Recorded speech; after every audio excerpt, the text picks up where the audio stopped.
The train whistled as it slowed down at the station. An old man, dressed in simple village clothes, stepped onto the platform, his tired eyes scanning the crowd. He carried a small cloth bag. Inside were some homemade sweets, a shawl for his son, and a letter from his wife. His heart raced with excitement. He was finally seeing his son after so many years. When he reached his son's house, the young man greeted him warmly, hugging him with a smile. "Father, it's been so long. Welcome."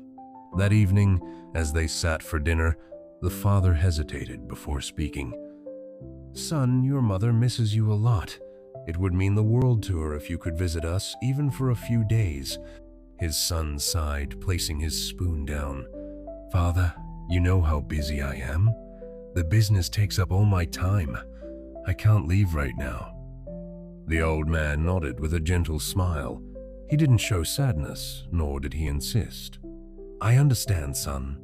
The next morning, he packed his small bag and left, blessing his son before boarding the train back to the village. Weeks passed, then months.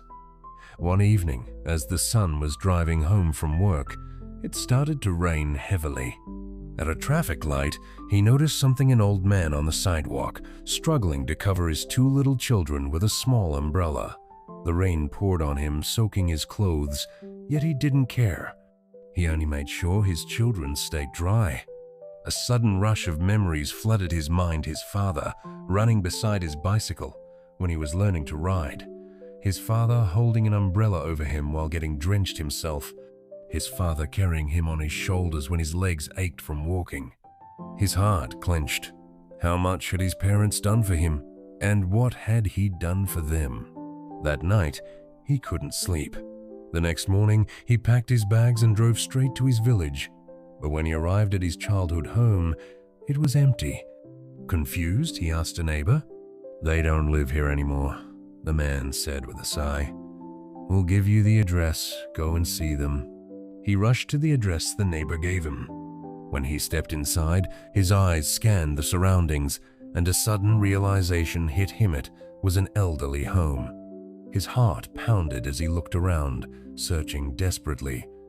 Then, in a quiet corner, he saw them, his mother and father, sitting silently on a wooden bench, gazing down the road as if waiting for someone. "Father, Mother," his voice broke as he stepped forward. They turned, their eyes widening. Tears spilled down his mother's wrinkled face as she stood up shakily. His father, always the strong one, hugged him tightly but said nothing for a long moment. Finally, the son asked, his voice filled with shame, "Why are you here? Why didn't you tell me?" His father smiled, patting his back. "Son, don't be upset. We didn't want to be a burden. We took a loan to pay for your college, but when we couldn't repay it, the bank took our house.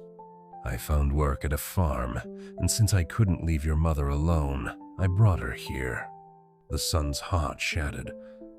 "Father, why didn't you tell me when you came to the city?" His father sighed. "That day, I wanted to ask if you could keep your mother for a while until I found a way, but I saw how busy you were, and I didn't want to trouble you. All we ever wanted was your happiness, son, from the day you were born till now." The son fell to his knees, holding his father's hands. "I am so sorry. I should have been there. I should have asked." That day, he took his parents home. Not to the old house, not to an elderly home, but to the place where they truly belonged with him. Because no matter how much time passes, no matter how busy life gets, a child will always owe everything to the love of their parents. Thank you for watching. Subscribe us for more videos.